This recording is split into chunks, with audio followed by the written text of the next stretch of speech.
कोई भी आ जाए, दुनिया की कोई ताकत लगा दे, दुनिया की कोई ताकत लगा दे, मिल्कीपुर चुनाव में कुछ भी नहीं कर पाएंगे।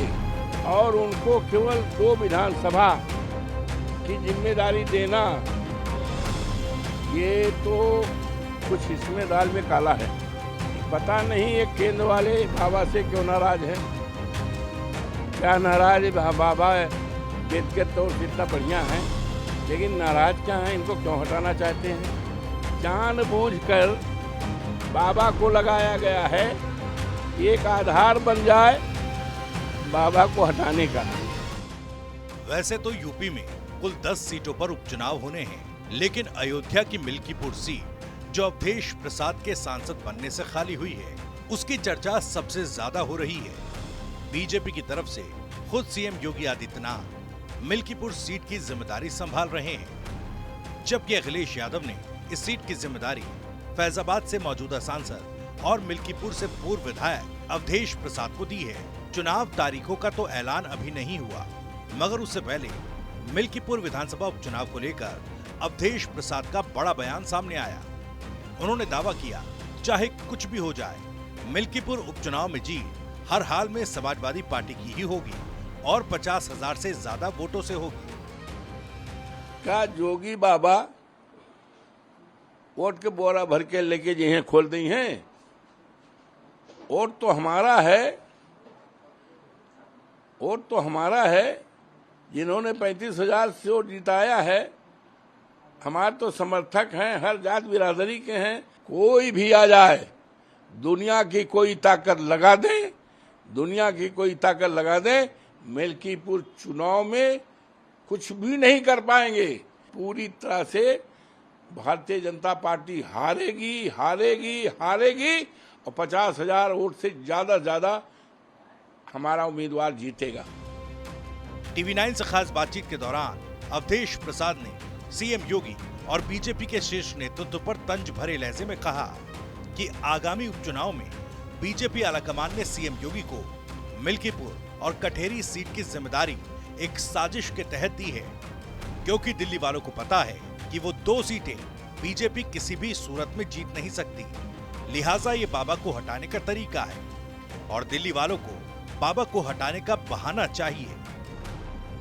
और वहां पर केंद्रीय पार्टी ने, इनके भारतीय जनता पार्टी के केंद्र ने आदरणीय जोगी बाबा को जिम्मा सौंपा है, मिल्कीपुर का और कटहरी का।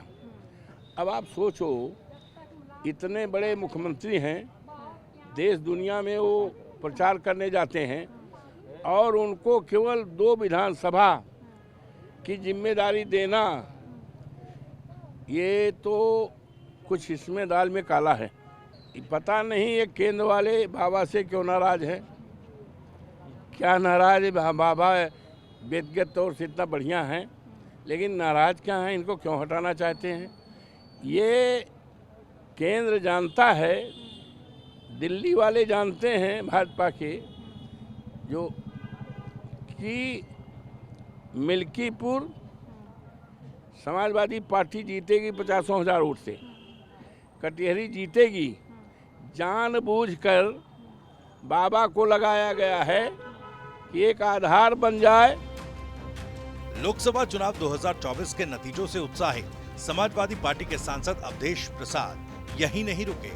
उन्होंने 2027 में होने वाले विधानसभा चुनाव पर भी भविष्यवाणी करते हुए कहा कि समाजवादी पार्टी का पीडीए इतना जबरदस्त चल रहा है कि 27 में हमारी सरकार बनेगी। अगर बीजेपी की 50 सीटें आ जाएंगी तो वो राजनीति छोड़ देंगे।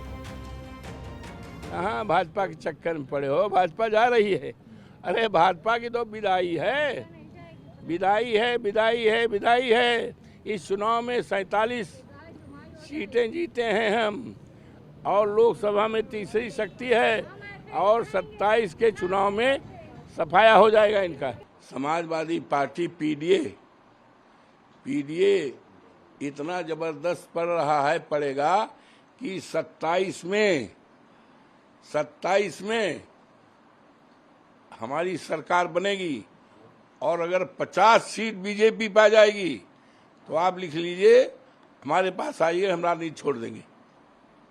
50 सीट 27 में नहीं पाएगी, सफाया हो जाएगा। अयोध्या में लोकसभा चुनाव 2024 में बीजेपी को मिली हार की पूरे देश में चर्चा हुई। अवधेश प्रसाद के चुनाव जीतने के बाद अयोध्या की मिल्कीपुर विधानसभा सीट खाली हुई है। यहाँ जल्द ही विधानसभा उपचुनाव होना है।